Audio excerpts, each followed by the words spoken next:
Özellikle öksürmekle artan baş ağrısı varsa, ıkınmakla artan baş ağrısı varsa, cinsel ilişki esnasında artan baş ağrısı varsa, bunlarda tansiyonla beraber, yani yüksek tansiyonla beraber Chiari malformasyonu dediğimiz doğumsal kafatasının taban kısmıyla omuriliğin birleştiği yerde beyincik sarkıyor.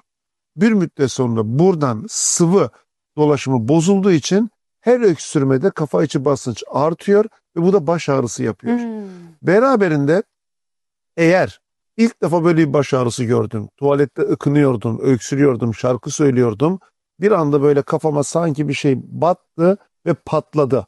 Böyle bir cümleyi duyuyorsak bu beyinde, damarlarda anevrizma dediğimiz baloncuk olabilir.